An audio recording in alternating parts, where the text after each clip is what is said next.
จ้ะอันนี้มันมีใช่หรอ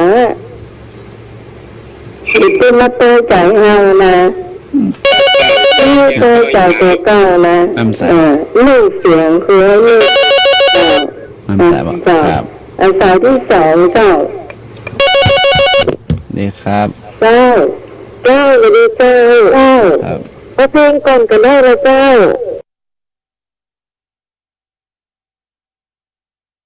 เอาเพลงก่อนเนาะเอาแล้วขนาด1-1แล้วเจ้า1-1ละ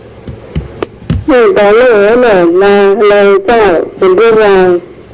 เราจะเอาเสียงยาเด้อเน้นตามแล้วเนาะอันไหนมากเขาจะเอาล้างขึ้นก่อนเจ้าไม่ละคือเข้ามาเลยเจ้า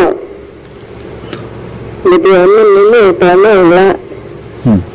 053-326-058เจ้า053-010-462เจ้ามาเลยโทรเข้ามาเลยเจ้า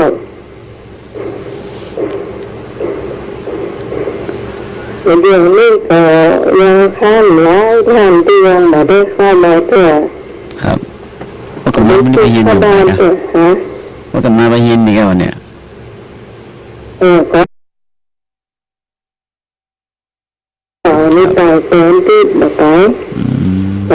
ครับเพื่อนก็สัก38กันแล้วสายที่3เจ้าดีครับ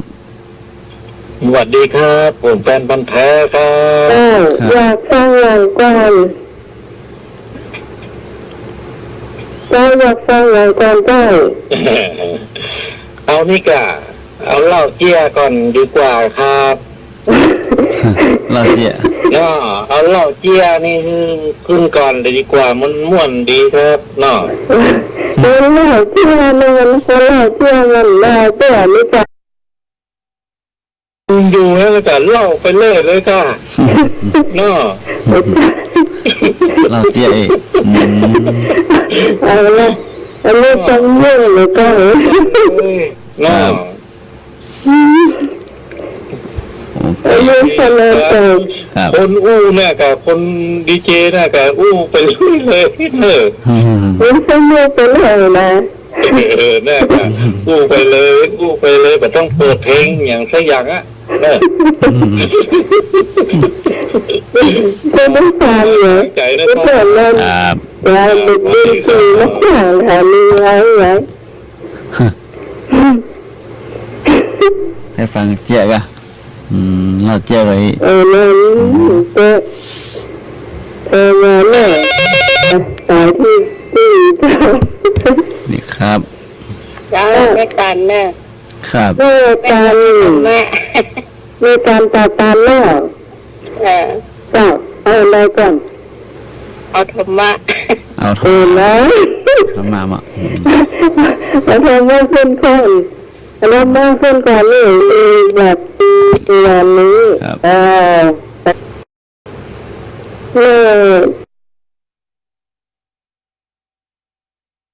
หาสภาวะต่อตามนี้ก็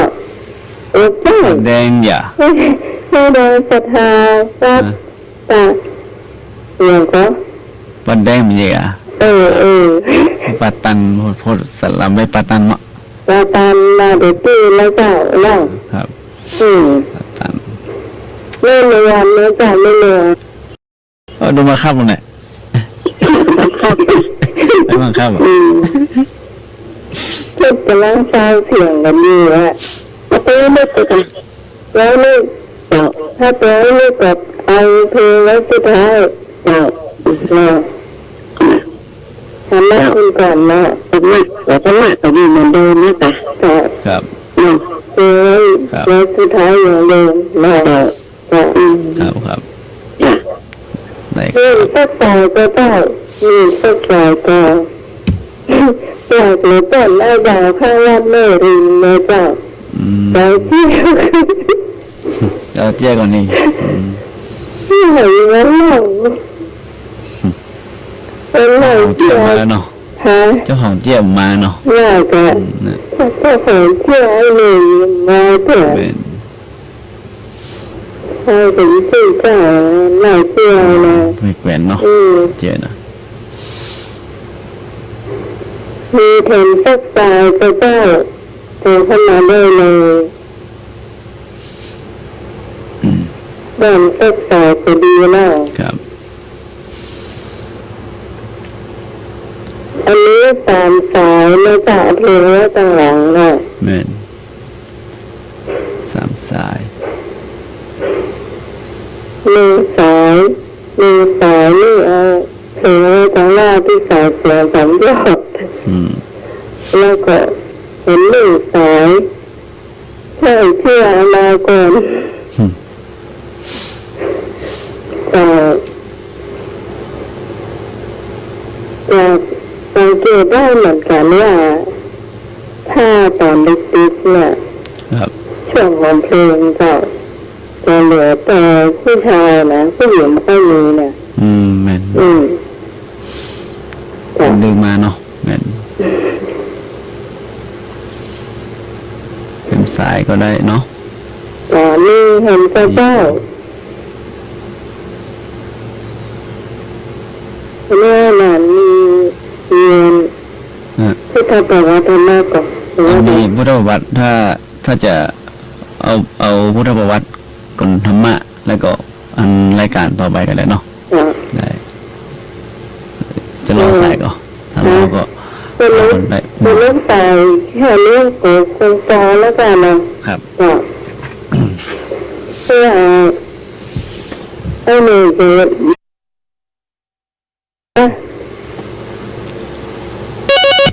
นี่ครับ สวัสดีจ้าเจ้า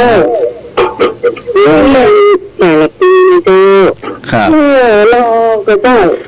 เอาเพลงไว้มาเองก็ดีนะเจ้าเอาเพลงไว้หนูถนัดเนี่ย สลามเนาะครับ เจ้าเจ้าเป็นไงสวัสดีเจ้าเจ้าขอบคุณนะเจ้าเวลาเจ้า คุณจันนักครับ สื่อสายนะเจ้าขอคงจะไม่พอเนาะ ละเจ้า งั้นเอาปัญหาพุทธะก่อนเนาะ จ้าหนึ่งเจ้า ปัญหาพุทธะก่อน จ้า เอาปกตินี่ดังอาจารย์สมมาเพิ่งกี่ข้อเนี่ย3 ข้อแกอย่างละ3 ข้อแกหรือว่าจะ แล้วแต่เวลาเนาะ เวลาเนาะวิชาพุทธประวัติกันเนาะครับพุทธประวัติคำถามว่าพระเจ้าสุโธทนะเป็นพระราชโอรสของใครเนาะกอไก่พระเจ้าชยเสนะขอไข่พระเจ้าสีหนุคอควายพระเจ้าอัญชนะและงองูพระเจ้าสุปะนะ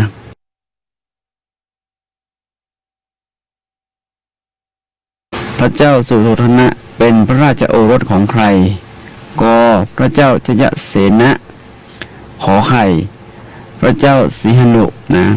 คอควายพระเจ้ากันอัญชนะงองูพระเจ้าสุปะพุทธะนะครับเนาะข้อใดถูกก็ คำ ขอ ถามนี้เคยถามแล้วนะเจ้า ไปถามมากันอ๋อครับ ถ้าคุณผู้ฟังจำได้เนี่ยก็จะตอบได้เลย ครับ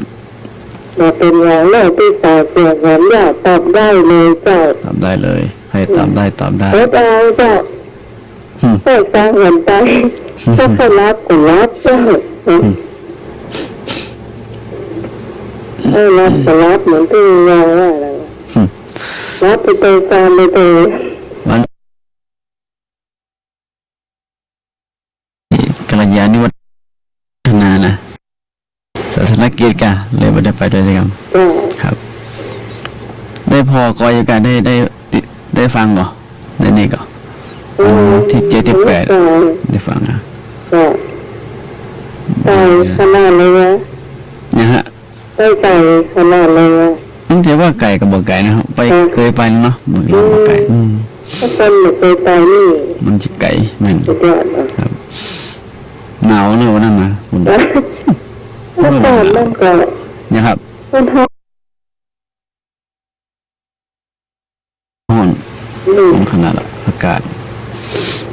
ด ผู้ฟังโทรเข้ามาได้เลยมาแล้วเจ้าสายแรกเจ้า สวัสดีครับ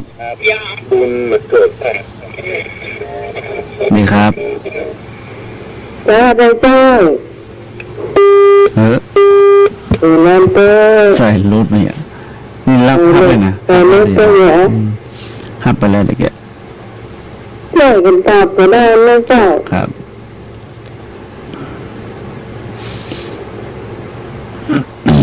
ช่วยกันดีหลายคนช่วยกันตอบนะเจ้าช่วยกันคิดช่วยกันตอบนะเจ้า ครับ เอาละมาหันละเจ้า ครับ สวัสดีเจ้า ครับ เจ้าไหมเจ้า นี่มันฟ้องแล้วอ่ะครับ มาใส่ให้ลูกกับ ก็ว่า รอให้ลูกมาตอบนะยัง ไม่จ้าเจ้าแล้วไม่อยากก็ไก่อ่ะ โอเคเนาะ เอาไก่เจ้าไก่เจ้าไก่ย่างไก่ย่างมาเจ้าเลยเจ้าเจ้า ไก่หุ้มมาเดี๋ยวครับครับ นี่เจ้า ดีครับ ผมก็ไก่โค้ง โอไก่ก็งกเหมือนกันเนาะครับผม ไก่ก็งกเหมือนกันละครับ เอาล้อเอาล้อลูกเสือ ตะนี่เป็นบุคคลสำคัญนี่ จ้า นี่ก็คนรอไก่ก็ มาเลย คนละครับ คือจะตอบเจ้าอันนี้คือความรู้เล็กๆน้อยๆที่รายการธรรมะเชื่อของเราตอบเนาะ แม่นเลยครับ กับคุณผู้ฟังมันอาจจะถ้าสอนต้นมาได้อ่ะ ครับ ถ้าเป็นผู้งานน่าจะเลยเอาข้อสอบมาอ่านให้ฟังแล้วก็ให้คุณผู้ฟังเนี่ยตอบเอาแล้วก็คุณผู้ฟังอาจจะฟังราบไม่ใหญ่เนาะ ครับ เป็นไงรูปที่เป็นสอนสอนได้ดีแล้วเนาะ แม่น เราจะเอามาก็ตอบมาให้คุณผู้ฟังได้ตอบนะเจ้า ครับ หรือว่าไปจะเป็นเด็กนักเรียนถึงรอบนี่นักเรียนนอกห้องนอนนี่นะ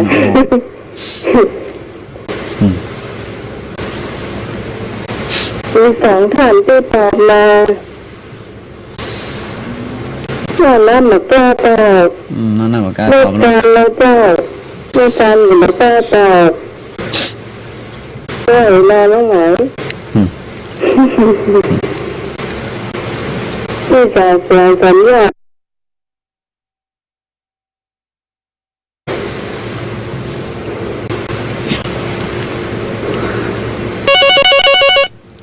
มาแล้วเจ้าสวัสดีเจ้าแล้วน้องใหม่เมื่อจ้าจ้า รู้ไหมวะ ถ้าเราร้องก็ถ้าได้ก็คนนั้นเนอะพระเจ้าเสียเลยเจ้าพระเจ้าเสียให้ลูกเสียป้าหนันเฮ้เนอะเจ้าปีสาวเสียสัญญาเจ้าปีสาวแล้ว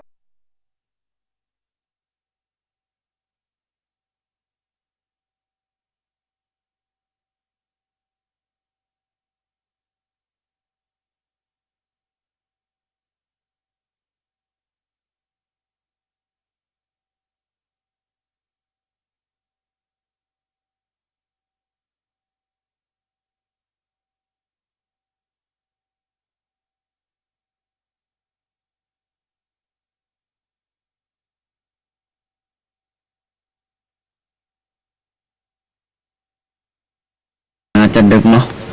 ครับ ปีสามถุ่มเพื่อเพื่อนจะ เก็บข้าวของ เข้าถึงนะ แม่นครับนี่ครับ เจ้าอาจารย์เปิดน้องทุกสมัยนี่ ครับสมัย กา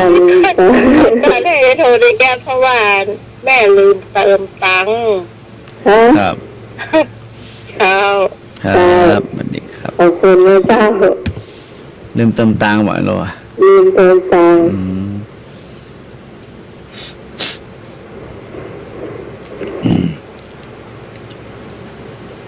ลืม ตัวตาเล่นลูกเถอเลยนะจ๊ะมีตัวหนึ่งตัวเด็กตัวเดินอ่ะ ครับ แล้วก็เป็นสตังค์สตังค์โทรศัพท์หมดหรือหาอะไรก็ได้เป็นว่าก็ทราบเป็นตังค์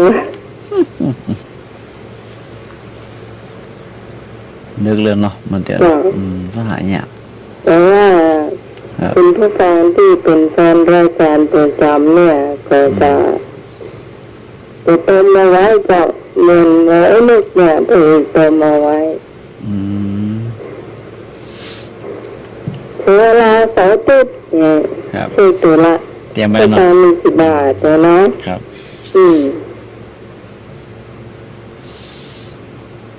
เฉลยบอจะได้ เป็นเลยนะ เนาะครับ จ้า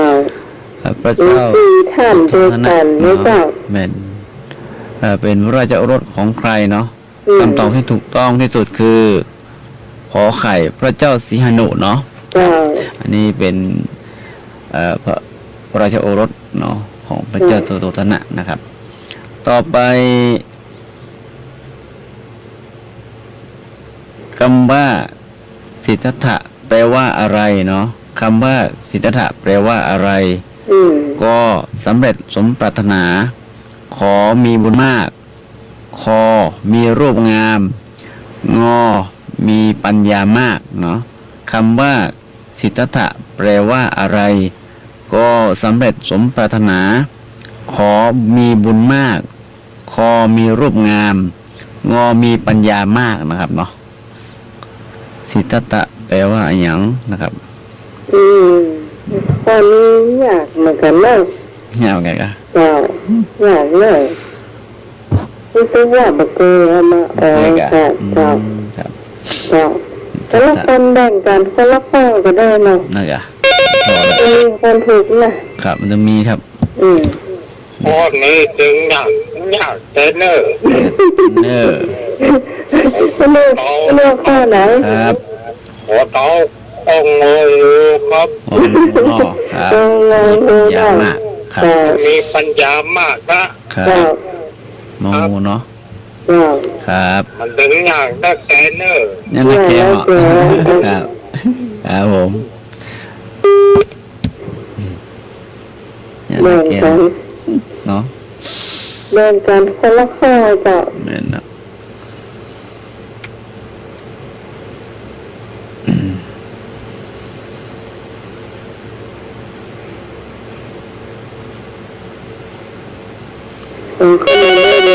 มาครับครับฮัลโหลเจ้าสวัสดีครับฮัลโหลเจ้าครับเจ้าก็แค่รู้เรื่องงานเจ้าก็ไก่กันครับก็ไก่จ้าครับแต่เสียงสัญญาณเนาะเรื่องแม่กันโม้เป็นฮัลโหลครับสวัสดีครับฮัลโหลครับครับสวัสดีให้แนนแล้วก็น้องใหม่ด้วยครับจ้าครับบาดอกแดงนาเจ้าครับงงครับงงนะครับงงนะเจ้าครับเรื่องบาดอกแดงเจ้านะเจ้าจากบ้านสเก็ตกันเลยเอาในสเก็ตเนาะเป็นเรื่องของบ้านบ้านสเก็ตเจ้าดีครับเจ้าครับเจ้าตัวให้หนึ่งแบบแดงนี้แดงเก่งทางนี้เลยแดงเนาะครับดีครับมาทำหนึ่งสายเจ้าสวัสดีเจ้าเจ้าดีครับสวัสดีเจ้าเรื่องไหนเจ้าเมื่อคนมีความต้องการสำเร็จและข้ออย่างเนี้ยข้อใจเจ้าคนน่าจะเมื่อเวลาเนาะเจ้าเนี่ยเจ้าเราดูสีให้ร้านเจ้าเอาละไม่จำเสียงได้แล้วเจ้าตะกี้มีคนตอบกอไก่คนนึงนะชื่อยังหกเลยกินอ่ะไม่ยิงที่ตอบกอไก่คนนึงพี่สาวสื่อสัญญาหรือว่าครับเรื่องไม่กัน แต่ตามไม่ฟังนะเสียงคล้ายกันเห็นไหม อืม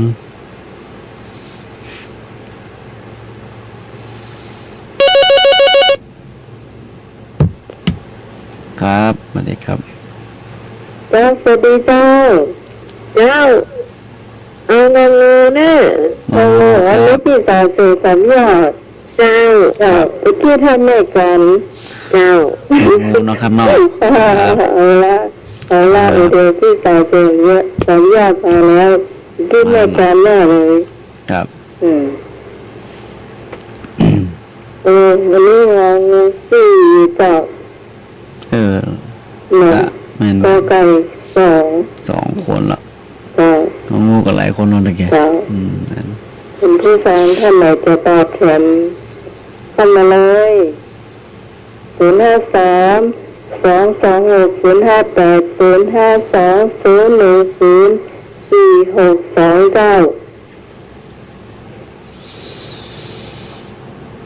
เฉลยได้แล้วบอกเนาะ ครับเฉลยข้อนี้เนาะคำว่าสิทธัตถะแปลว่าอะไรคำตอบที่ถูกต้องที่สุดคือกอไก่สำเร็จสมปรารถนาเนาะ จ้า สำเร็จสมปรารถนาครับ พี่สาวเสียพี่สาว ไม่หรอที่ไหนฮะ ตอบถูกสองคนเนาะเมื่อกี้ เนาะ ครับ แม่กันของแม่กันก็หายตอนนี้ แสดงไม่ออกเป็นยังไงก็ว่า พี่สาวเสียญาติไปงานเลยพุ่น อ๋อครับ ได้ทำยอด เจ้า ครับตอบได้สองคนเนาะ ค่ะต่อไก่ถูกต้องนี่เจ้า ถูกต้องครับ ต่อไปคำถามต่อไปใครติดตามเจ้าชายสิทธัตถะในวันเสด็จออกผนวดเนาะหรือว่าออกบวชเนาะ อ๋อเจ้า ก็พระอานนท์ขอในชนะคอพระอัสสชิงอในจุนทะเนาะใครติดตามเจ้าชายสิทธัตถะในวันเสด็จออกผนวดหรือว่าออกบวชเนาะก็พระอานนท์ขอในชนะ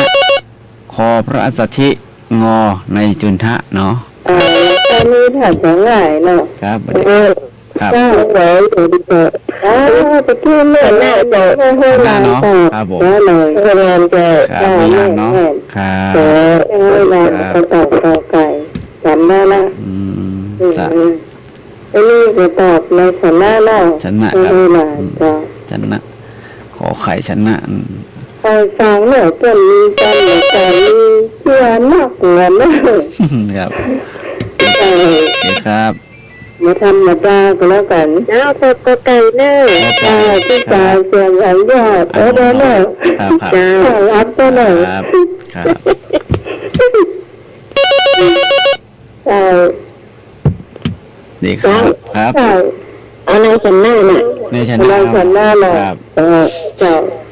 ครับในช ตัวแม่ให้หลานเจ้าแม่เป็นสีให้เป็นสีให้หลานเจ้า ครับ โอเคครับ ใจลูก นายสันนั่นนะครับ ในชนะครับครับ ครับ ใช่ ครับในชนะเนาะ สี่สายผ่านไปเจ้า ผ่านไปละ มาเข้ามาเลยตอบได้อยู่เจ้ามีอะไรอยู่เจ้า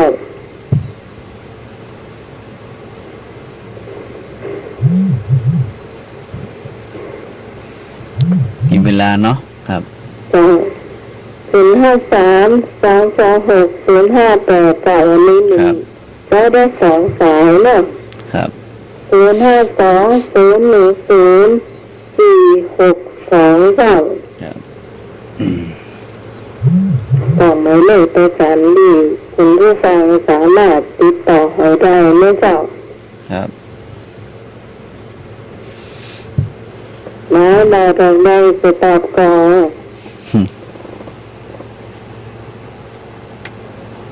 ก็บอกทางชายเจ้าเมื่อหายไปไหนติดแล้วก็หายเป็นละ อ๋อ วันเสาร์ได้ยินอยู่ ครับ ตรงนี้เขาดังเนาะ หึ เขาดังเนาะ โทรทัศน์การอย่างนั้นเนาะ จ้ะ ต่างๆโอ้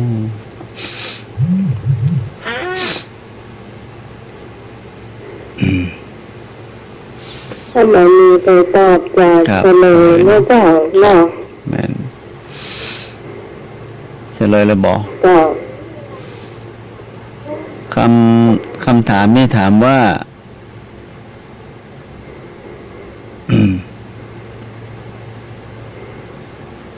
ใครเป็นผู้ติดตาม ครับ เจ้าชาย กลายเป็นผู้ติดตามเจ้าใจในฐานเนาะ อืม คำตอบที่ถูกต้องคือ ขอไข่ในชนะเนาะครับ ในชนะครับ ที่ถูกต้อง ต่อไป ทำหน้าเจ้า ธรรมะเนาะ จ้ะ นิดนึงเนาะครับแบบเดียวจะธรรมะ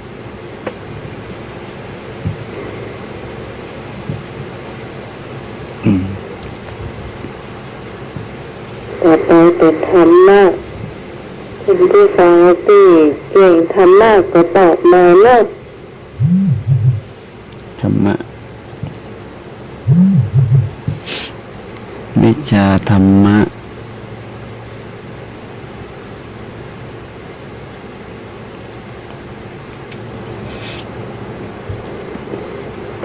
รอสักกรรมนึงเนาะ จ้ะ ครับ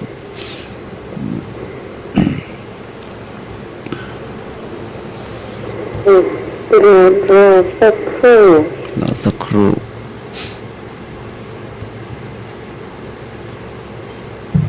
วิชาธรรมะนะครับ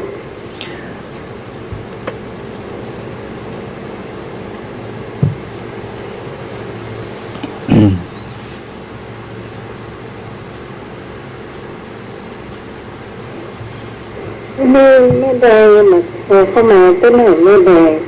แม่นแดงอ่ะ อืม ครับ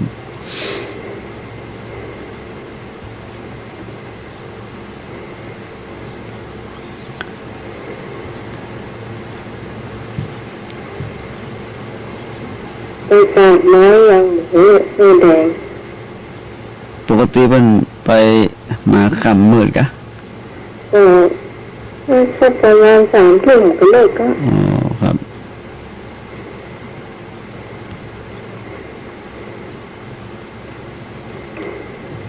เพิ่นจะ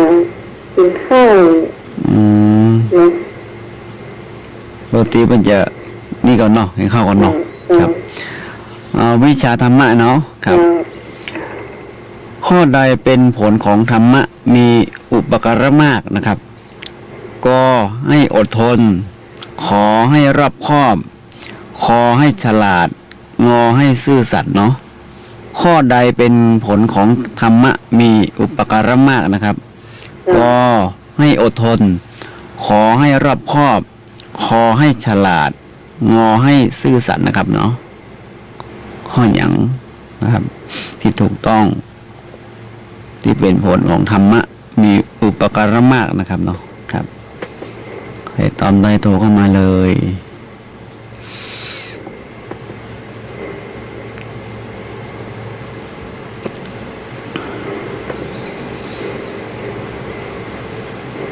คำว่าผล ผลธรรมผลของธรรมมีอุปการะมากเนาะครับ ครับ สวัสดีครับ สวัสดีครับ สวัสดีครับ ดีครับครับ ครับต้องหอกงองูครับ องงงูครับ เอานะครับ ครับ เนี่ย งูเนาะ อย่างครับ ให้ซื่อสัตย์เนาะครับ ครับขอคอดนะครับ ครับ คอดนะครับ ซื่อสัตย์เนาะครับผม ครับ ครับ เป็นผลของธรรมะมีอุปการะมากเนาะ จ้า คือข้อใด ให้อดทนให้รอบคอบ ให้ฉลาดและให้ซื่อสัตย์เนาะครับ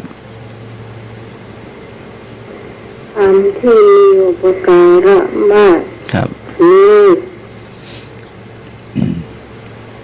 คือ เมื่อกี้เข้ามาหลายสายเนาะ เจ้า วิชาพุทธประวัติ ให้มาบอกใดก็ตอบมาเลย อ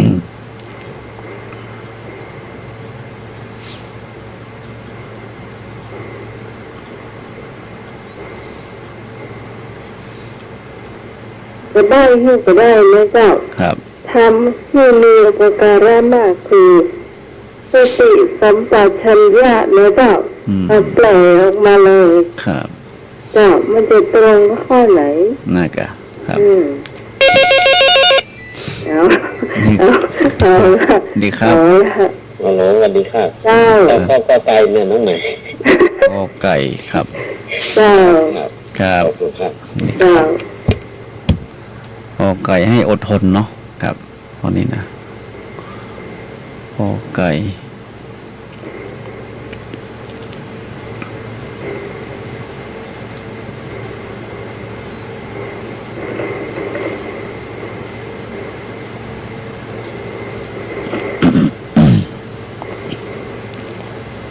ช่วยกันตอบเพื่อมันต้องถูกตอบ เนาะดึงถูก เดี๋ยวข ให้ อ ลูกตอบปากเรา เอางูละ ให้มาดอกใบมากอไก่ ครับ เจ้าที่สายเสือสามยอดกับแม่บุญจะไปตรงนั้น ข้อแรกก็ตอบถูกไป2 คนแล้วเนาะตะกี้นะข้อแรกที่ถามอันของพุทธประวัติครับคำถามแรก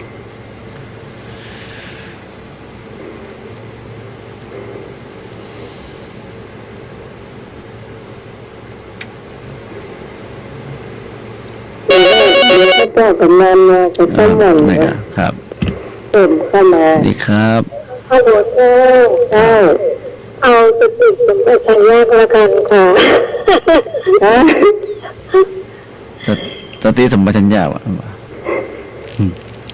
คือน้องใหม่แหลมให้ฟังว่าสติสัมปชัญญะนะเราจะแปลว่าอะไรจะแปลว่าไหนอ่า ครับ ทำตามเรื่องมันจะดีนักทำชั้นตรีเลยนะครับ แม่น ครับ เจ้า ครับ เจ้าไปนึก ครับ นึก งู บา นะ ง ครับ งานเลยซึ่ง ครับ เจ้า งูนะครับ ครับ งานเลยนี่งานก็ งูให้ซื่อสัตย์ซื่อสัตย์ ซื่อสัตย์ ครับ ก็มาเราเลย คอควายนี่ให้ฉลาดครับ ฉลาด ครับ ขอไข่ คอควายให้รอบคอบ ก็ไก่ ให้อดทนครับ อดทน ครับ เอาข้ออย่างครับ อืม ดีแบบ เอาขอควายเอา คอควายเนาะครับเนาะครับ เอา ให้ เดิ ฉ น ลาด เล่ นะ น ครับ กัน เนาะ ไปด้วย ครับผมแม่นแม่น เดินเล่นไปเดินตะโกนแหละ เนาะมันต้องถูกตัวคนเดียวเนาะเด็กอะอืมครับ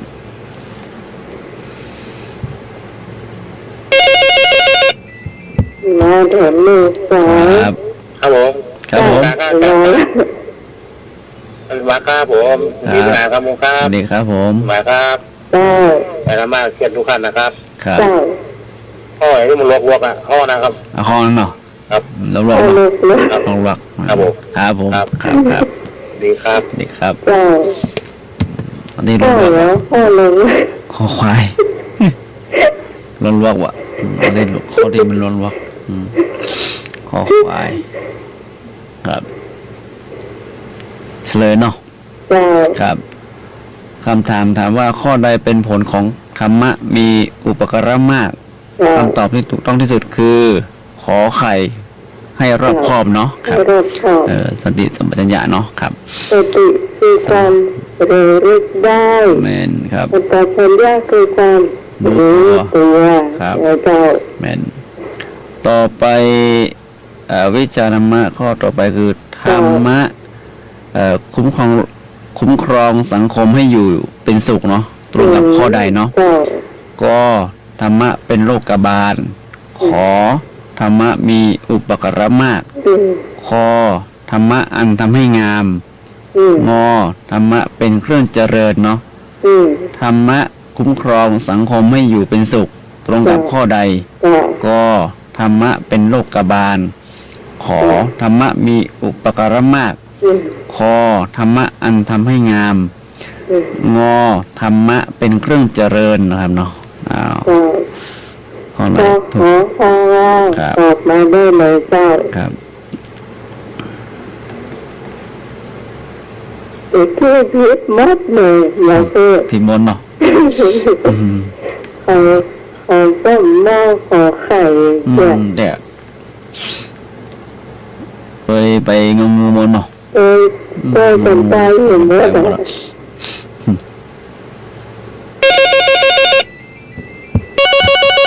ว่าจะขอสายกัน สวัสดีครับ เจ้า ครับ ออกข้อที่บานๆนะครับ ข้อได้อย่างเหรอ ข้อ อ๋ ที่ ออ๋อบ านๆนะ อ๋อ ครับ ครับครับทำหน้า บาง เป็นโร เนาะ คกระดาน ครับ ก็ไก่ ครับ เอาข้อมัน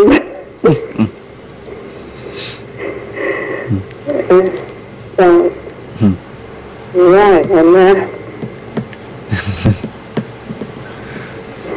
แม่นถูกต้องละ ต่อไปได้เลยเจ้านะครับ ครับผม ครับผม ครับของงงครับผม งูนะครับ ครับ ครับ ลองเลยนี่อย่างเนี่ย งูตัวโลกมางละว่าไปกอไก่ก็งอกไปเนาะแปลกอ่ะไปกอไก่ก็งอกเนาะแปลก ฉายาก็ไก่ อืม ไปงงงูตายเรื่องอยู่ละ นั่นละ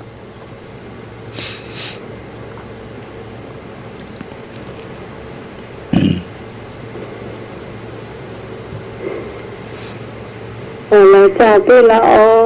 ไปที่ละอไม่ละอดอกไม่ละอจากต้นจากสารปีเจ้า อืม เนาะ ครับ ทำไมตรงถึง ก็ ถึงปฏิละอ เราละ เจ้า รายการมิวนะ เจ้า ที่เหมือนกันเลย มีใครตอบแหมก็ ได้เมื่อ ครับ เมื่อเบอร์บุญก็ได้เมื่อจ้าเมื่อ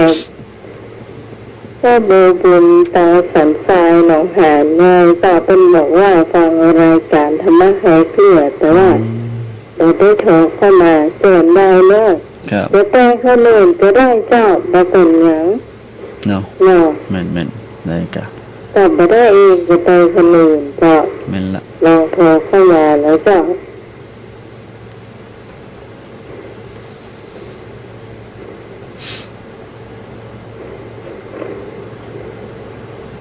นี่กำลังตอบสองท่านอยู่ สองท่านอยู่ค ส รับ องสองหรือสามสองนะ สองอยู่ครับ นะแม่บุญพี่สาวเสียงสามญาติอาตาบอกได้ขี้เรียนล้มกันหมด ล้มหมดอ่ะ ไม่ใช่สักคนเจ้า ไม่ละ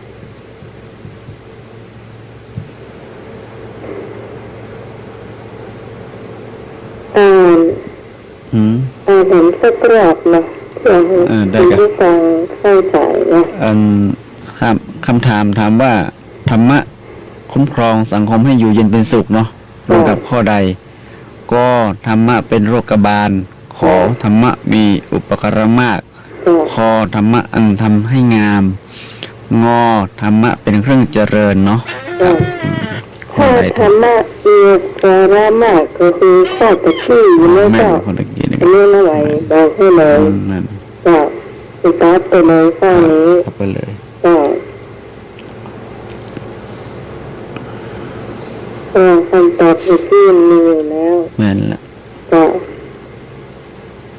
แต่ข้อนี้ก็ไม่ยากนะเจ้า ไม่ยาก ถ้าสมมติว่าคนผู้ฟังมีปัญหานี้ออกได้เนี่ย แม่น ก็จะตอบได้เลย ตอบได้เลยอ่ะ ก็ ทำให้ยามมันคือข้ออย่าง ครับ เนาะ แม่น เหมือนกับเนาะ ครับ ก็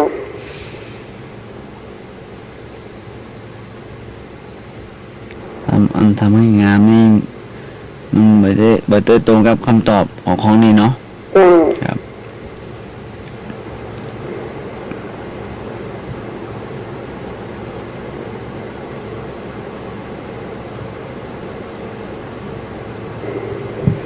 มาได้เลย ตอบได้ไหมถ้าบ่ได้เฉลยเนาะ จ้ะจริงๆแล้ว ครับ ที่หลานแต่ไม่เป็นฟังเส้นไล่ก็ได้นะจ้ะ ครับ เราตั้งแต่งองู แป๊บนึงนะ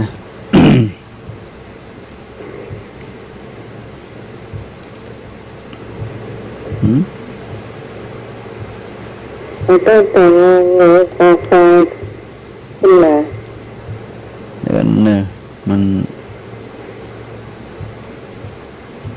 มือไปจิ้มใส่นี่เลยนี่หน่อยแป๊บนึงมันบวยนะมือบวย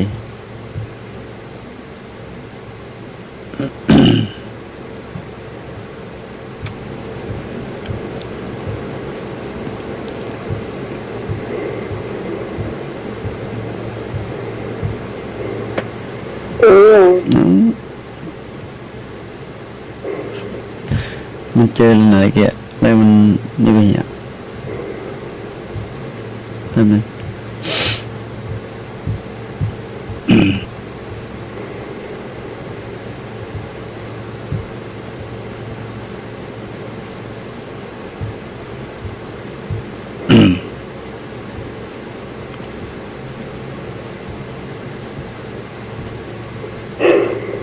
หายแทบสมองเลย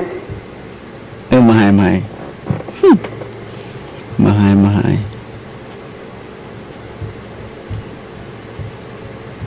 มาหายแป๊บเดียวเลยมันจะตะกี้ถามว่า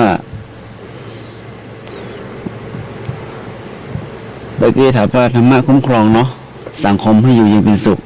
เราข้อได้เนาะ จ้ะแม่นจ้ะ ทำแต่ขั้นเจริญนี่มันอันนี้บัจจัยเนาะบัจจัยตรงกับข้อที่ถามนี่เนาะ จ้ะ ครับ อาจจะเกี่ยวกับไอ้ทำที่เกี่ยวกับการจะดำเนินชีวิตเนาะดำเนินชีวิตที่ดูแบบคนเขาว่ามันสำเร็จที่สุดอะที่ว่าทำในหัวข้อพรหมวิหารธรรมเนาะหรือว่าอิทธิบาท4ก็ได้ตอนนี้นะครับ ต่อไปทำอันธรรมงามมันมี2ก็คือทำที่ ขันติโสรจะ แม่นขันติสรจะอันนี้ตัวนี้นะ จ้ะ แล้วก็ตัวขอขายคือธรรมะมีอุปการะมากคือสติแล้วก็สัพพัญญะเนาะ เรียนบุตรใจจ้ะ แม่นหัวใจกอไก่ธรรมะเป็นโลกบาลมันจะมีอย่าง ริปตปะเป็นต้นนี่นะครับประ ถ้า มาณ ใคร นั้น มีข้อนี้นะจ๊ะหน่อยตรงไหนเนี่ยไม่ต้องมาวุ่นวายหรอก มันไปเนาะเป็นโลกบาล ขึ้นมาไปพิษลูกพิษเมียพิษลูกพิษผัวไปกินเหล้ามายาเลย ความละอายเนาะ ละอายกระใจนะครับ ความละอายแก่ใจ จ้ะ อันนี้ ถ้าตัวนี้ ตัว มัน นี้ ใส่อีกจ้ะ แม่นหลายอย่างเนาะ จ้ะ ครับคำตอบที่ถูกต้องที่สุดคือกอไก่เนาะครับธรรมะเป็นโลกบาล จ้ะ เอาธรรมะเห็นข้อเดียวเนาะพอละ จ้ะ ข้อเดียวพอธรรมะอีกข้อหนึ่ง อันที่54จ้ะ 354เว เล ลาย เนาะ หรือว่าเอาที่บอกเนาะเอาที่เนาะ ก็จะทำสมาธิดีก็ได้ เอาเฉพาะพูดกับธรรมะบอกเนาะ จ้ะ ครับเอาธรรมะเวลาบวย จ้ะ เวลาไปตั้งนานติกอะ เห็นไหม ไปตั้งนานติกอะตอนนี้เป็น4 ทุ่ม เด็กที่เขามาเศร้าเสียงก็ไป18 นาทีนั่นแหละ แม่นละเวลาบวยครับ ต่อไปในช่วงเห็นต่อ ต่อไปเป็นช่วงของอาหารการกินเนาะ อ๋อครับ อาหารการกิน ครับ จากอาหารการกินแล้วก็จะเป็น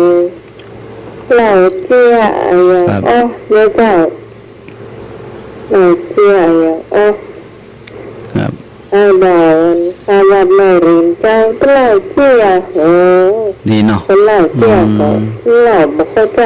ก็ อ๋อตะกี้นะเนาะบอกให้เราเจียกันนี่ให้ฟังเจียเนาะ จะเล่ามาเอาหลังเชี่ยนะขอแค่บอกใจ รับผมหู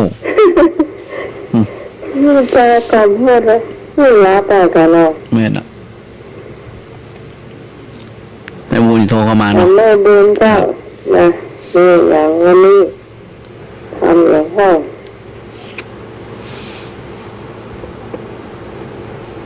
ไอ้เลือกเนื้อห้องไอ้เนื้อห้อง ครับ เจ้าเจ้าอันนี้ไม่จะแก่เนาะวัดโมนเนี่ย พระมนต์เนาะครับ งานที่ไม่จะแก่คือเลี้ยงต้น อ๋อเรื่องลงทานนะครับ จะล้างเหมือนแม่หวังว่าจะสีต้นมีงานทำบุญ ครับ แล้วมันเกิดปุ๊บจ้ะ อ๋อครับ เจ้าดูจะอย่างมาปัก พระมนต์เนาะ เจ้าใส่เมืองเนี่ย แกงเมืองเนาะแม่น ใส่เมือง ครับ ปักสารแก่นก่อนนะผมไม่เอื้อเป็นใหญ่ก็ได้ก่อนนะ โอ้แกงปอดีนี่ปลามกันเนาะแกงยังลำละครับ เยอะ แม่น หอมนะครับ ลำเนาะ ครับ ปัก ลำ เองเจ้าเดี๋ยวนี้ปอกไว้แล้วเนอะน้ำพริกก็ตามเตรียมไว้ละไก่ก็ชักไว้ละจะไปเย็นนะเจ้าลูกสาวก็แก่เจ้าก็จะเลี้ยงไปเย็นตัวเนาะเจ้าตั้งเตรียมไว้ละท่านไหนได้ฉันนั้นของเตรียมมาฝากนี่คือของไม่ลืมเนาะ เนาะ เจ้าแกงมาฝัก ปอกมาเป็นแก่นมาปอกกันเนาะ ครับ แล้วก็ใส่ออกแล้วก็ต้นต้นเสร็จละแล้วก็ไปล้างก็เอาไว้ซอยเนาะ ครับ เจ้าซอยไหนเนี่ยเราไปซอยวางเนี่ยมันแหลวเลยเนาะ แม่น ซอยไหนหน่อยเอามาเตรียมไว้ไก่ก็ล้างเป็นปีใหญ่ๆนะครับ หมดแล้วก็มาสับกุ๊กตีนไว้เตรียมไว้จับแล้วก็ทำน้ำพริกเนาะทำน้ำพริกก็ใส่ตะไคร้ใส่ข่าใส่หอมหัวเตรียมกะปิง่าย ครับ กะปินี่มันนักพริกจ้ะสักกันเนาะ ครับ เป็นนักเรื่องพูดนะก็ไม่ใช่ละคนนักเลยใช่นักเนาะก็ ครับ เป็นคนนักเรียนนี่เขาใส่หน้าเดียวก็ต้องแข่งดีเนอะ ครับ ต้องแข่งปรุงแยงเนอะ ปงแยงกะ เจ้า อ๋อ เป็นปรุงแยงมันหอม หอมครับครับ ลำตรงนี้ถึงว่ามันเล็กน้อยเดียวอะใส่ตรงแบบนี้ก็ต่ำมันพริกต่ำเพื่อมาก่อนต่ำตะไคร้ค่ะมีห้าปักป้อมเลยห้าปักป้อมคือแต่ต่ำนี่แล้วกัน ครับ แล้วก็พริกมันใส่เนาะพริกมันต่ำเลือดเยอะ ครับ ไม่ตัวให้หน่อยเจ้าตัวให้หน่อยพริกก็ใส่กระหัตใส่ต่ำเป็นเลือดนะครับ มันต้องเอาเลือดเป็นเลือดมันเจ้านะไม่มีอะไรหนักหน่อยเจ้าเสร็จแล้วเตรียมมาละ ครับ ก่อนดังไฟต้องดังไฟก็เลือดเกลือก็ติดต่อแก๊สเนาะ ครับ มาตั้งเอามันนั่งใส่หน่อย ครับ มันร้อนแล้วก็ตัดมันก็อยู่คั่วเนาะ ครับ คั่วมันอ๋อแล้วก็เอาไก่มาคั่วตัวนึง ครับ ไก่มาคั่วตัวหอมเสร็จแล้วก็เอาน้ำเข้าใส่นี่มันส้มไก่นี่น่าถึงไหนเพื่อแบบตัดตัวแบบตัดแบบเนาะ ครับ มันเดือดจะตำไก่นี่มันก็เปื่อยไว้แล้วไก่เนื้อมันเหนียวเนาะ ครับ ก็เอาใส่หนึ่งแล้วต้องเอาตัวใหญ่นิดหน่อยเอาสักก็ใส่เนาะ ครับ สักก็ใส่เดือดปุ๊บมันบดสัก10 นาที 15 นาทีก็ติดละ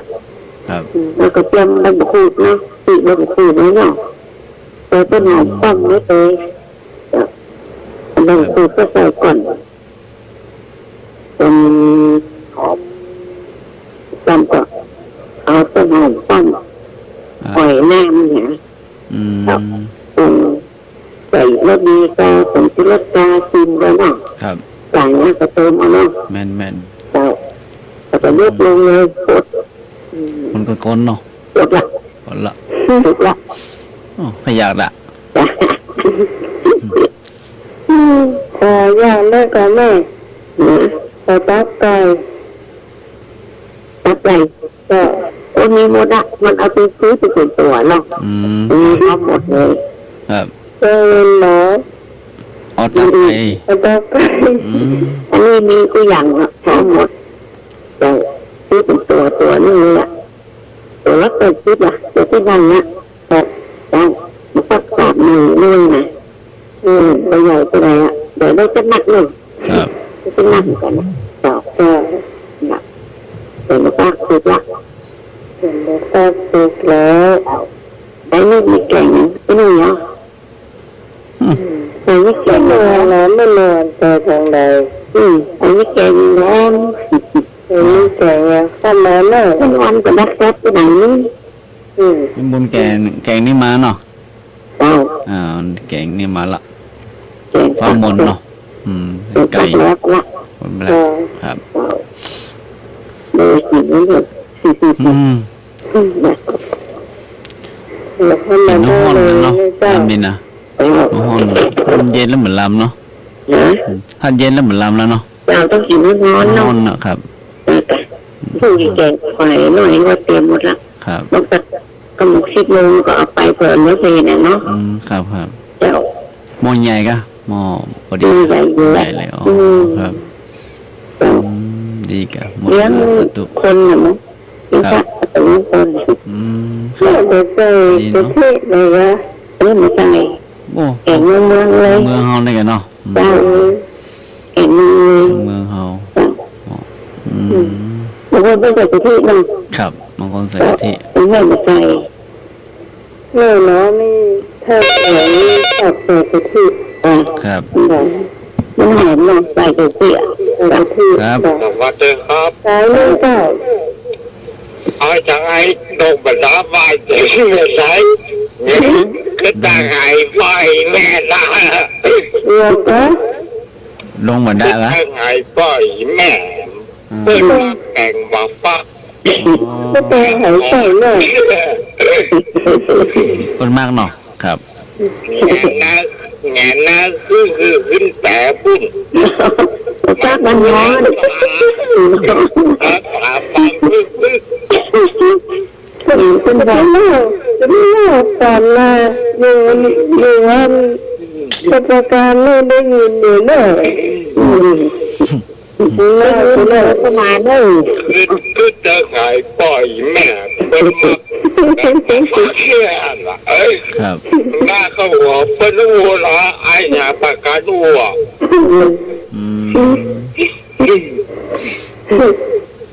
เนี่ยเจอแล้วนี่ วันนี้มันไม่แข่งนิดเดียว บอกฟ้องก็อยากเขาละ อยากกินข้าว โอ้ยแต่นักแต่งบอกฟ้องมันเรื่องลำแต่เนอ ลำกันกาประเสริฐหน่อยเนาะ แต่บอกป้านเหนือ เป็นตรงแรงอยู่ซ้ำเนอะ ไม่น้อยนะไม่เยอะไป มันเล็กน้อยแต่มันหอมเจ้า ครับเม็ดเป๊บน้ำบัล มันล้ำอันนั้นนี่เจ้ามันมีบักพวงที่นู่น เป็นว่าบัลลัดบัลแลก มันแหลกก็มีบักพวงก็มี นะ มันล้ำ ลูกกันน้อยปะได้ เจ้าแต่ไม่น้อยดำๆนี่นะครับ หอมดีเจ้าเนื้อไอ้หนุ่ยเข้าลื่นนี่บางกันเลย ครับ กินได้กินได้นะ ได้เลย กินแล้วน้ำตามันต้องออก ถ้าตัวยางมันน่ะ ครับ น้ำตาไหลยางมันเถอะแต่ว่าไม่เกี่ยวกับการใส่ชิ้นไก่แล้วการเอามาใส่โอ้โหไม่เหลือกินมาก่อนกินข้าวเดียวได้นะครับ น้ำตาไหลแล้วก็เวลา ตามจะไหล อืม ลงนั่นแหละน้ำตา ครับ มันเป็นลมก็อะไร อ๋ เนาะ อนี่เป็น มาถูกก็ ล มา ถู ก่ ก อน แม่นมันกินเลยเนาะมันกินแห้งเลย มันเป็นแม่ แห้งอืม บางคนมันก็มากเลิกพ่อ ครับบางคนมัก บางคนนี่จาพระกาศนะครับ เอาจีพริกแห้งนะครับ เอามาตำแล้วเอามาใส่ตำได้นะ อืม เอามาจีกินรับอันนะอันที่เสียละ ครับ ที่ตำรับอันมาใส่รับจาพระกาศกินเนี่ยนะ อืม อันนี้กินมาได้เอง ครับ น้อยเลยไม่น้อยนี่มันเจ๋งแล้วไม่นวลแล้วไม่นวล นวลเนาะ ไม่นวลไม่เจ๋งแล้วผมเข้ามาได้เลย ครับ นี่ไม่ได้สมบัติมาตั้งแต่เดียว อืมไปกาดกำลังหนวกหนวกกินข้าวหูอืมครับ ครับผม ครับ แยกกินมาจ้างอ่ะ อยู่จ้างบ่ ครับ อืม กี่เข้าแล้วบอกครับ จีข้าวบ่ครับ ต้มไข่กันเลยเหรอ กี่เข้าเอาปั้นหนึ่งเดียวอ่ะ ครับ เอาปั้นหนึ่งเดียวนะครับ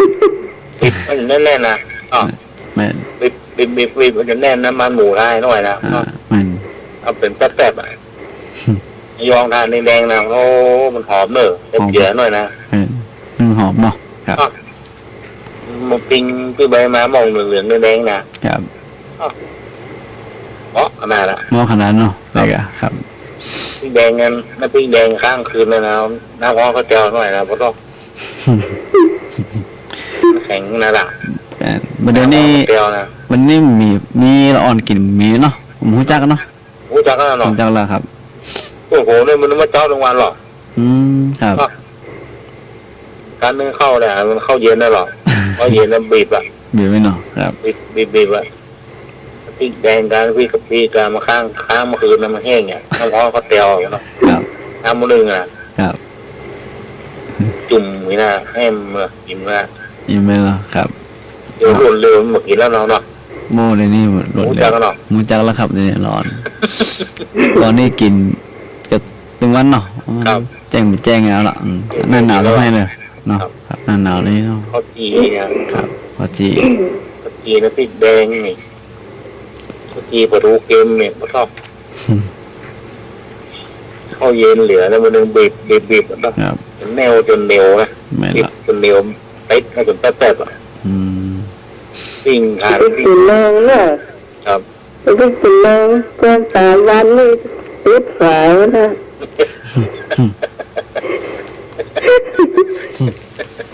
หรือแหน่เนาะ ว่าหนังไก่ติดฝายนะ ย่างไปกินทุกวันเนาะ กินทุกวันเลยครับกินเดือดทุกวัน มาตีกระหล่ำบึกก็ ครับ กินทุกวัน คนตีเข้ากินทุกวันแล้วว่ามันมักเนาะมักไก่ละ มันไก่ละ เขาตีเดี๋ยวมาตีกระหล่ำบึก อันนั้นมันเป็นเรื่องจริง เขาตีพวกกินทุกวันให้ไก่เนาะ ครับ พูดพอไม่ได้เขาตีพวกกินทุกวัน มีเดือนหรือย่า นะ มีเดือน อ๋อฮ้อนฮ้อนเลยเนาะ เกิดมาแล้วข้าวจีนให้เกิดมาแล้วข้าวจีนให้ไอ้ดูได้ฟังหลายเที่ยวแล้วค่ะ ตะกี้ ก็อยู่กันหลายคนเลยอ่ะ เอาหมดนะ มันถ้าเป็นหลังฟังมันแปลหรอมันเป็นเรื่องจริงนี่หรอ ครับ หมดนะตีแล้วตีแมวกินเนาะไก่และแกละ สายละเกข้าวขี่3 วันซ้อนนี่ไงกับข้าวขี่ไม่ตาย วันกับข้าวจีไม่กับข้าวจี ให้บุญแกงข้างบนนะครับ ฟังมนต์เนี่ยครับ จ้ะ เดี๋ยวนี้เป็นอิ่มแล้วแกเนี่ยมันอิ่มละแกงอิ่ม โอ้ อิ่มละ แกงข้างบนแกงเมืองกับลำเนาะ ลำค เออจ้าเลยไปซื้อนะ เจ้าซื้อกันอันนี้นะครับ ใช่แกนะ แกงข้างบนอ่ะ ำลำว่ะ ครับกินแน่นี่มันเย็นนะครับแน่เขาเนี่ย ครับ ครับ ไม่มีอันแกมาฟังเลยเจ๊ อืม ไก่กับไก่เทียม ครับ เนี่ยหาน้ำใหม่นี่จะพัดถน้อยจ้ะ ครับ อ๋อ จ้ะ อืม พัดถน้อย ครับ มาใส่อันพักคณะโดยพักคณะหลังบ้านนะครับ หลังหมด โอ้ หมดกันเนื้อนางเนี่ย ครับ ตัวใหญ่กับตัวใหญ่แต่ตัว อืม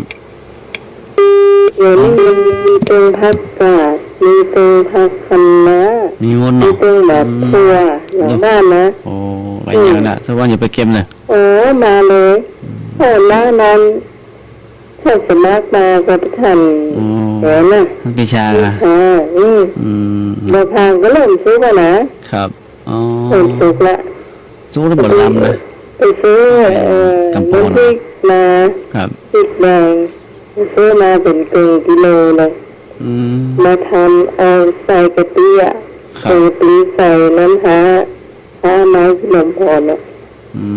ม แล้วก็ใส่น้ำตาลเข้าไป ครับ แล้วถ้ากินยายกินไม่ลืมนะครับ กินได้ง่ายนะ นั่นนี่มัน เยอะไปแล้วมาก็ ครับ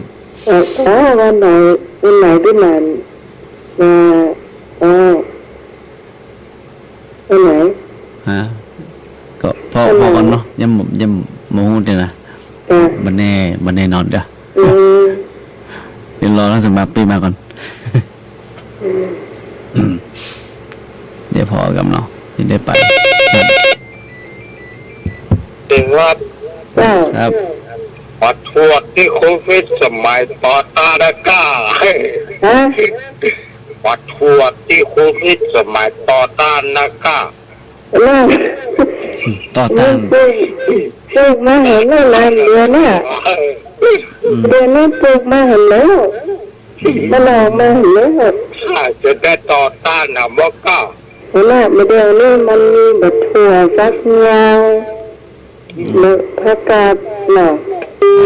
ผักกาดก็มี ทำผักคะน้าก็มี ครับ เอามาพัดนะมาพัดรวมกันนะ พัดลมกันเลย ถน้อยได้ถน้อยก่อนนะครับ เอาถน้อยหลายอย่างนั้นไปเอาถน้อยทำนักถน้อยล่ะ อืม แต่ก่อนจะผักคะน้า ครับ ผักคะน้าเนี่ยเอาก้านมันแต่มันต้นมันเตาะใบมันถ้าเอา ครับ ขนาดตัวใด อืม ก็มาใส่จีนเลยเอาไหนนะ แต่จีนเนาะ ผมชอบใส่จีนตัวไหน อืม ฮัดกับน้ำมันหอยก็ได้ละ ครับ ก็เอามาน้ำมันแล้วก่อนเอาปุ๊บหอมเตียมใส่เยอะนะ อืม ก็เสร็จแล้วก็เอาถน้อยกับอันผักคะน้าถ้าใส่พร้อมกันก็ได้จ้ะข้าวหมาซุปนะครับ เอาพัดซุปจ้ะตัวมุกจะด้วยอ่ะ อืม แต่คนที่อันเพื่อนบอกว่าดีนี่บอกว่าชอบอะไรนะ แม่น กินก็ได้จ้ะ อืม มากจะดุ้งนี่ไปละ สะด ใส่ วกพอเนาะ ซื้อขายได้ใส่ชุดแรกถึงได้ ครับ ก็นะ อืม ก็ใส่หน้าก็กินทำใส่ อืม กินหัวใจว่าถ้ามีข้าวหงก็กินกับข้าวหงก็ได้นะ โอ้ได้อืม หรือว่าถ้ามีข้าวหงก็กินข้าวนึ่งก็ อืมนี่แหละ ใส่2-3อย่างถ้ามีถ้ามากถั่วฟักยาวนะ ครับ ไปใส่เตยก็ได้แต่ว่าหายจัดก็เอาอันแก่เอาเนิ่มๆก็ว่ามันจะให้มีสุขพร้อมกันเนี่ยค่ะ ครับ อยู่ในเลือกว่านะ อะไร แขนจะเป็นหลายปลูกมันมีแขนตะแตงบุ้น ครับ มาแตงเป็นน้อยๆอ่ะต้นหอมมาแตงชื่อไก่นะครับจ้ะ นี่ยังมีอยู่เนาะมีอยู่ นี่ มีอยู่ นี่จ้ะ มีอยู่ กับน้ำพริกมะเขือเนี่ยมะเขือเจ้าพระยานะครับ อันนี้ที่แก้หน่อก็ออกใช่ไหมหน่อนะ นี่นะ อ๋อ หน่อออกแล้วกินหลายรอบไปแล้ว ครับ บ้านคนอื่นมาออกแต่ว่าบ้านน้องใหม่ไม่ออก ครั นะ บ แปลกข้าวใกล้หน่อเขาไม่ชอบหน่อมันยังไม่ ไอ้ ออก จุ่มกะเห็นมันจุ่มกะอืม คือแค่น้ำเหมืองเนาะ ครับ แค่น้ำเหมืองแล้วทีนี้เรียน แม่น สูบน้ำสูบยาใส่ดอกใส่อะไรเนาะ อืม ไม่เคยได้กลิ่นโดยตัวเนาะ โดยแม่นแม่น ก็เลยออก ช่วงนี้ตัดที่สวนไอ้ดอกแต่ก่อนช่วงก่อนนี่มีเดี๋ยวนี้ปลูกอย่างมันมีเนาะไม่ได้ปลูกเนาะ ฮะ ช่วงที่ปลูกดอกสวนน่ะสวนที่เขาแล้วอ่ะที่มีแต่สวนดอกไม้อะ อ๋อมันมีนะส่วนแล้วเดี๋ยวนี้ปิดไปแล้ว ครับ ถ้าส่วนตะไคร้นี่ก็ปิดแล้ว อืม ตัดไปแล้วนะทางบ้านนี่ก็เพิ่มใหม่เลย อืม ที่หลังบ้านแจ้นั้นหันนะครับ บ้านมีอยู่เนาะ ปลูกดอกไปหมดละ ครับ แล้วใส่ใจว่านะนี่นะ อ๋อครับ ใส่ใจนะครับ อย่าไม่เอาก็ไม่เอาได้ ครับ มีดวงมีดอกมีอย่างนี้ก็พอไปในก็มอนเนาะ จ้ะ นี่เต็นใจดีสบายตา เพราะว่าการขายดอกขายงานนี่ก็ ครับ มีทุกวันเนี่ย อืม ลูกค้ามีทุกวัน ครับ ขายส่งทั่วประเทศค่ะ อืม ดังนั้นนะสาวเป็นจัดการเอง ครับ แต่สามพี่น้องเองนะ อืม ขอช่วยกัน ครับ เพราะว่าการขายดอกนี่มันจะมีงานเปิดงานแต่งงานขึ้นบ้านใหม่แล้วมันจำเป็นอยู่แล้วอ่ะ แม่นต้องการดอกไม้สดเนาะ นี่ ดอกไม้สดด้วย เด็กสั่งมาเขากดต่อ จากเพิ่นๆเนี่ยเนาะอืม ถ้าตำบลเหมืองแก้วนี่เป็นขึ้นชื่อเนาะ ครับ ดอกไม้ทางนั้น ตำบลเมืองแก่นะ จะ อ๋อ ปลูกกันนานๆแล้วแต่ ครับ แต่ว่าการจัดดอกไม้คือคนละเอวเนี่ย ครับ จะต้องมีสีเนี่ย อ๋อ ก็ อืม ก็รู้สึกว่าคนจะมาออกกันมาก ครับปีแรก แต่ เนาะ ถ้ามาหนีโลกเนี่ย ช่วงนั้น ตรงนั้นเนี่ย ยังนี่มีแต่เนาะอืม อืม ยังมันระบาดเดียว เนี่ย ไปทันใดก็ต้อง ผมบอกไปจ้างทับแล้ว อืม จ้างทับผมไม่ได้แล้ว ครับ มันมาคุ้มมาเกิดติดโลกมา นั่น ตายก็ตายอย่างเดียวนะ ยังเหลือไปจืดแล้วกันเนาะ ก็ อืมต้องการไว้ก่อน ก็ กันไว้ดีกว่าแก้หมู ต้องติดไว้ก่อนบางคนไม่ผลยาไม่เอานะ อืม แล้วให้ติดก่อนติดไม่ได้ก็ว่ากันเนี่ยค่ะ ครับ ก็เราเชื่อดีกว่าเนาะ ครับผู้ช่วยเนาะกับกำนันเนาะเราเจีย นะนี่เราเชื่อนะ เราเจีย เราเชื่อเรื่อง ครับ ว่านะ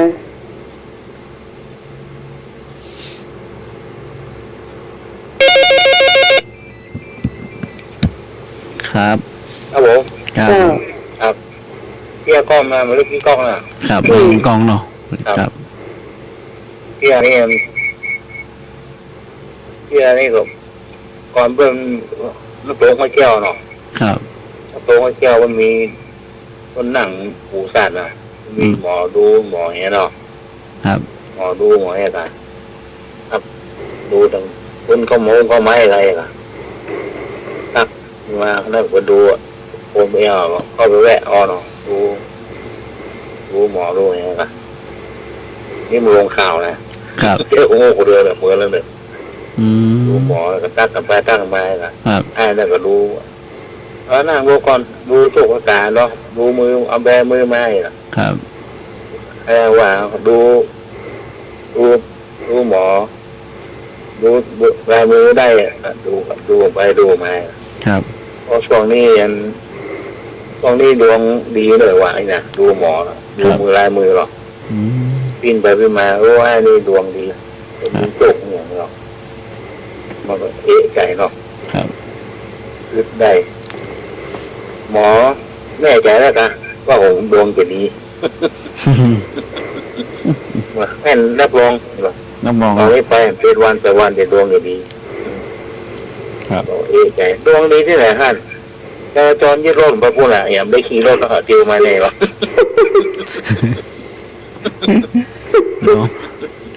ดวงดีกะอย่างมาเนาะที่ไหนฮะจราจรยึดรถไปละไม่ได้ขี่รถละ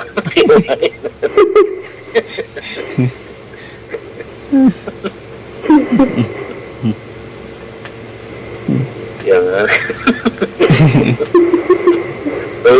ดวงดีเจ็บวันนี้หมอบ้าน7 วันก็เลยหรอเจ็บนี่มันตั้นอย่างเนาะโดนยึดแล้วล่ะยินดูล่ะ7 วันเนี่ยดวงดีเดี๋ยวนี้ดวงมันดีดวงดีเลยมีแบบขับขี่แม่มีขับขี่ขี่รถเที่ยวกับเต่าเดียวกัน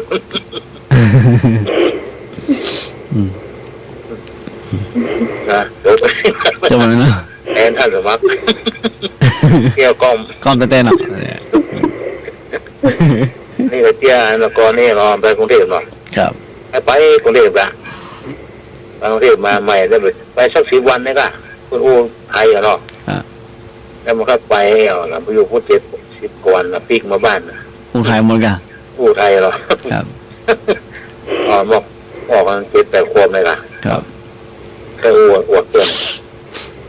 ก็เล่นกับไปเล่นมากันเล่นในกลางบ้านเนาะเมื่อวันเล่นล่นไปล่นมาคนเมืองเขาเนาะเราไหวไปมาวิ่งไปวิ่งมาทำไมนี่หรอผมว่าอู้ไทยนะแล้วบอกว่าอู้ไทยเงียนมันละไม่ได้วิ่งไปวิ่งมาหรอล่นแวดไปแวดมาใหญ่หรอ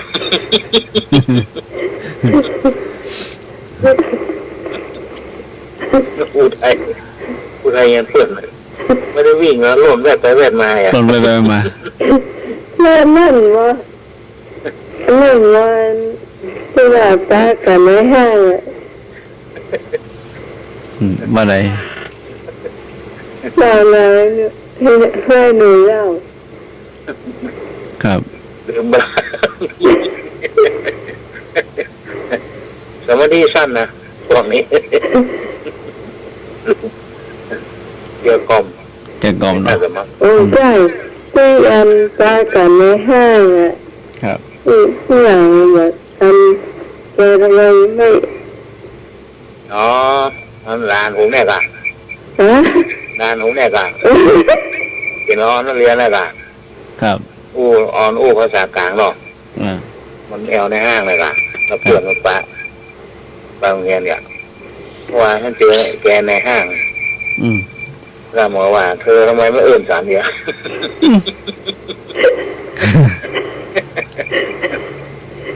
เอากว่าให้หัวต้องการต้องเห็นอู้ไทยไปได้เมืองเนาะฉันเห็นแกแล้วแม่แกในห้างแล้วแกทำไมไม่เอื่น3 เนี่ย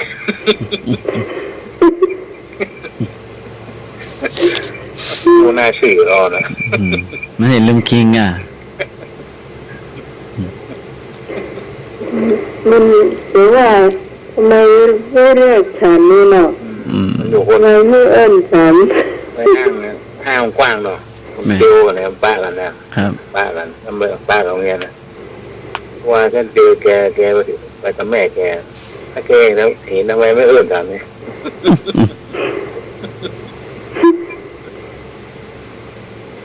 ห้องเพลงนายหนูเจ้านักขนาดละถ้าถึงเวลาลืมเจ้า ลืมบ่ มันเดือดเนาะ แล้วเมื่อกี้ อั ท่าน นถ้าหลังหายไปนะพ่อขาดละเพราะว่าเอาไว้หลับ2 อาทิตย์2 อาทิตย์นะลืมเยอะเนี่ย ลืม ยังเกิดเดือน พัก เดื วั อนน เนาะพักวันน่ะขนาดนี้ครับพักวันพัก กินวังก่อนนะกินพ่องละเมื่อหลายวันละครับ โอ้หน้านี่ต้องกินเนอะหน้าบนเลยนะพักวันพักเงียบพักนี่เนาะ ครับครับ ก่อนถ้าหวานต้องใช้หมดเนาะ ไข่หมดนั่นเนาะ พักวันเป็นงูเต้นนักๆเนาะ ครับ พักวันน้อย ลูกไก่นี่โอ้ที่ใส่นั่งไก่ยังไง เนาะ ๆแปลงเด้อพักวันเบื่อนะหน้าเนี่ย แพงกะ พักเงียบกับล้ำกันนะหน้าเนี่ยเนาะ แม่นล้ำกัน พักเงียบแบบหางเนาะโอ้ ครับ กินตามฤดูอ่ะ เนาะ ธรรมชาติแปลงมา ธรรม เนาะ ชาติมาโล หน้าไหนครับแบบ แม่น หางก็ ครับหมองกันเนาะ ปะบอกเฟืองก็มองเนาะบอกเฟืองง่ายๆนะ เพื่อไงแม่น ตัวปลาส้มค่ะส้มต้นนี้ เรื่องพักหวานเนื้อกีฬาพักหวานพักเงียบพักนี้กี่วันครับ ครับ แม่เป็นสีเวลามีกับเต้าเตี้ยมีแต่ข้อนั้นเนอะไม่เวลาเตี้ยเป็นต้นมีนะ เอาละให้เขาเล่าเจ้าโทรเข้ามาเนาะ เจ้า ครับ สองเหล่าเตี้ยเนอะ ครับ ไม่เวลาเนอะเจ้า แม่น ข้อนั้นเนอะ ครับ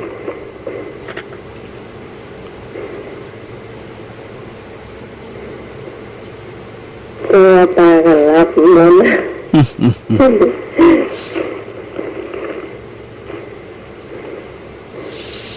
มารับด้วยกะกำลัง4 ทุ่มจะเกิง เวลาเดือนมันก็ง่ายนะ โอ้ยตอนนี้มันตอนยังอ่ะโอ้ย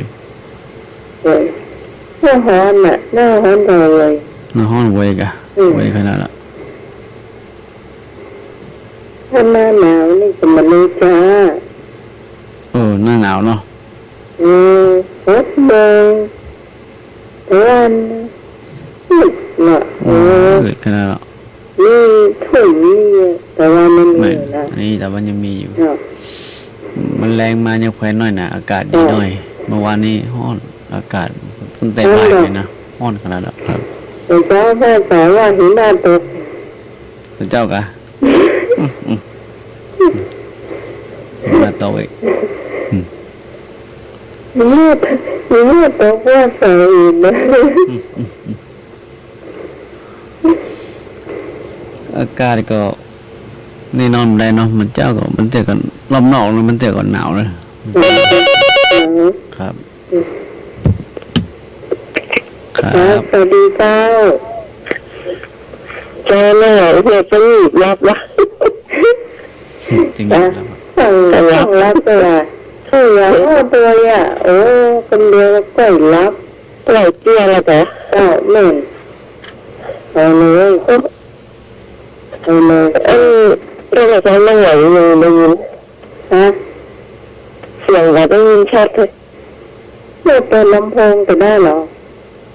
เปิดลำโพงแล้วไม่จะได้ยินเสียงน้องคือเจ้าเตี้ยเลยเตี้ยก้นเลยวันนี้นะเจ้า ครับ เตี้ยเป็นไปขายของอ่ะมี สมัยนั้นแย่ก็เป็นละอ่อนอยู่เนาะ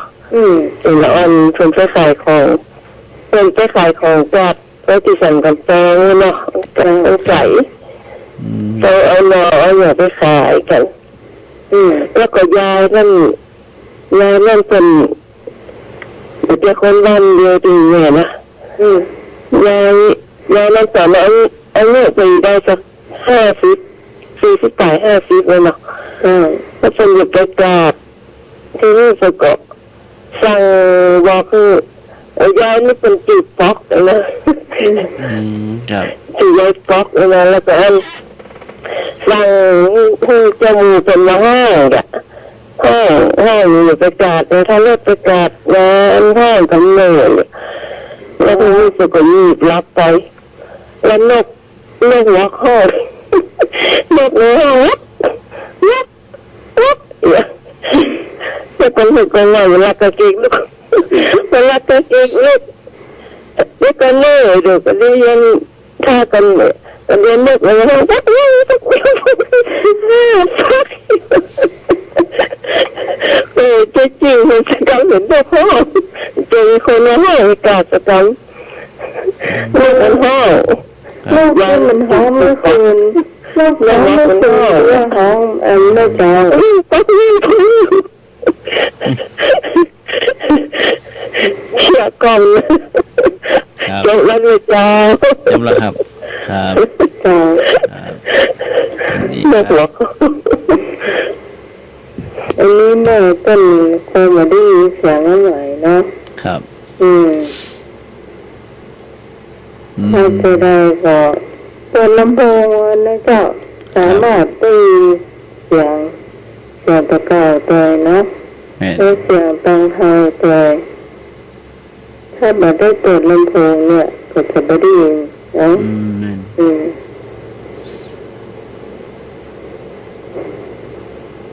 เราเจี๊ยเนาะเจี๊ยกลมก็ได้เจี๊ยกลมก็ได้ตัวสั่งไม่นวลเราไม่นวลโดนเลยนี่ไหนจ๊ะเจี๊ยกลมไม่นวลรับไปนั่นเถอะก็ว่านะรับอย่างเพื่อนไม่นวลจะจับ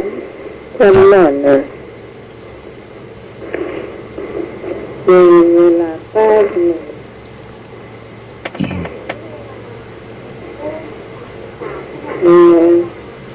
ถึง33 นาทีละครับ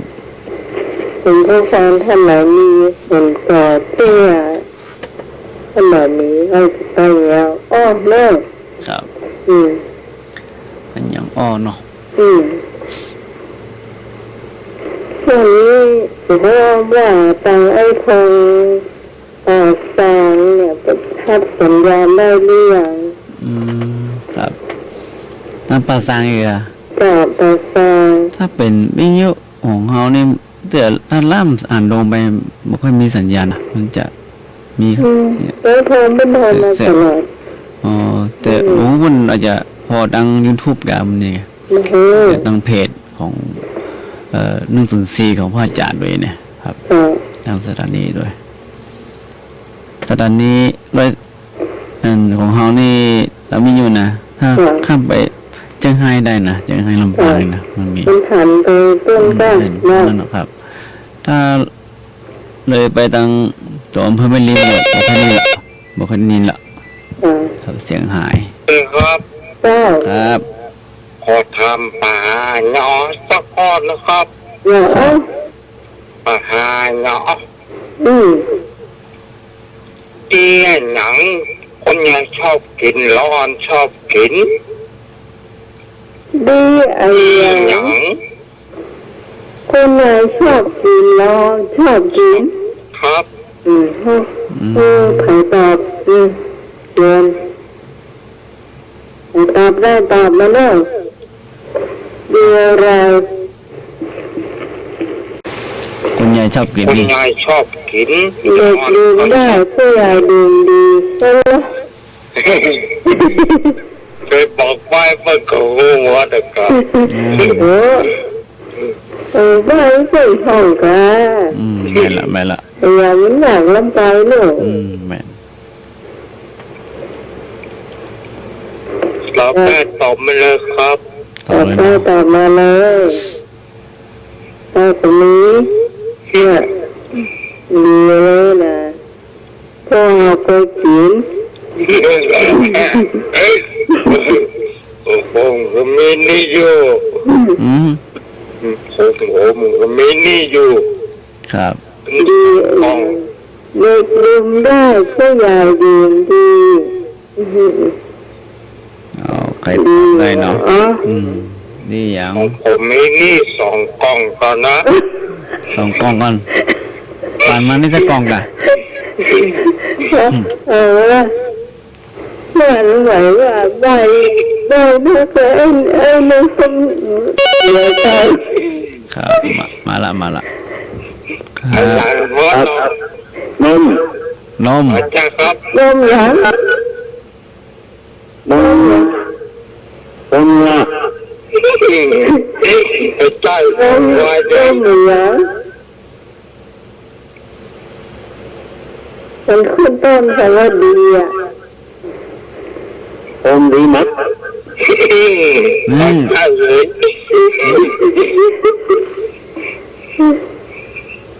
เออเลยนมเลยต่อเลยนม ขึ้นต้นคำว่าดี ดีวะ นมเหรอนมเหรอก็มันยาวๆหน่อยอ่ะมันมี4 กล่องแล้วนม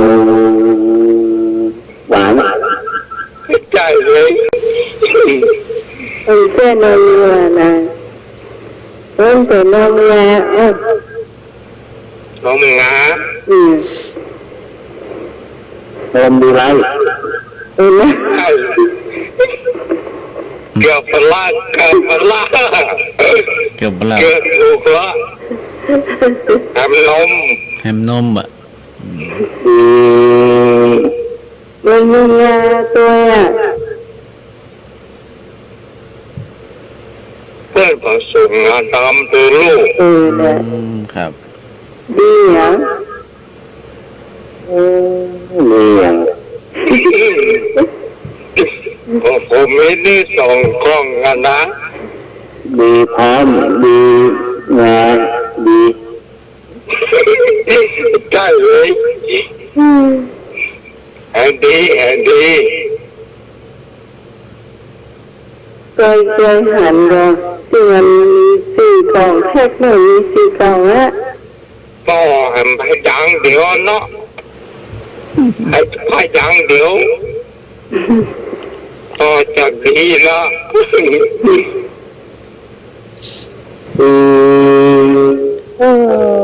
ดีหนัง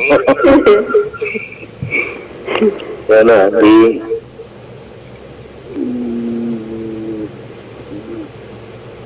นานแล้ว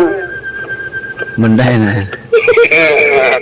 หน่า ดีหน้งานด จริงของหูแล้วฮะถึงกับ ำ มันแบบเราเนาะครับ นี่2 กล่องกันนะนี่น่า นี่เนี่ย ก็ไปดังเดี๋ยวนะงานดำนะ ดำเนาะ ดำ ก็ 2ไปจังเนาะงาด ดำ ำ2เนาะไปจั ดี ง หน้า เดี๋ยว ดำก็มีคำถามเดียวเหรอ คำถามเดียวครับ ไปแล้ว คือเพื่อนถามผมแม่เดียว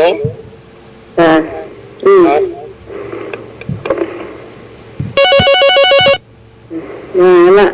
คนที่เหลือถามมาแล้ว เจ้าไม่มีถามไม่เจ้าอะไรดำเหมือนหมีไล่ตีไล่น้อง ดำหมี ดำเหมือนหมีไล่ตีไล่น้อง แรงปีแรงงอน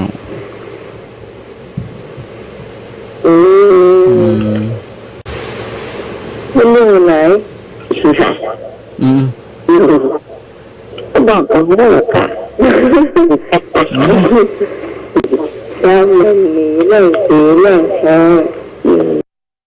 ไม่รู้อะไรอ่ะอยู่ในวัดอ่ะ ในวัดวะ ก็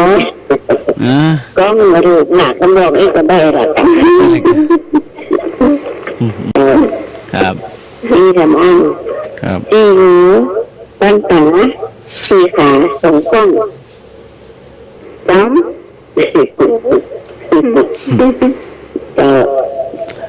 ถูกต้องเนาะ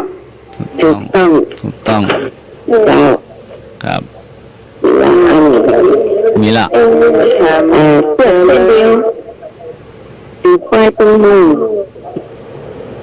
ก็เชือกเส้นเดียวจูงควายตรงมือเชือกเส้นเดียวจูงควายตรงมือเจ้า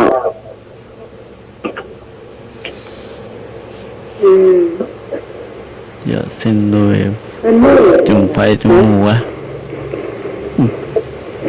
เป็นผู้ฟังได้ไหมตอบได้ตอบมาเนอะ เยอะ ศู เส้ น น ย์ห้า เดียวเนาะ สองศูนย์หนึ่งศูนย์สี่หกสองเก้า ครับ เส้นเดียวเสียงสายตึงหนึ่ง ครับ โอ้ อ่า ไม่หลับเลยอีหยังฮะ ก็ว่าฮะ อีหยังฮะ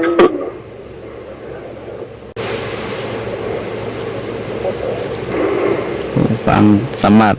โทรฟังเลยเนาะครับ ไม่ก็อยู่เส้น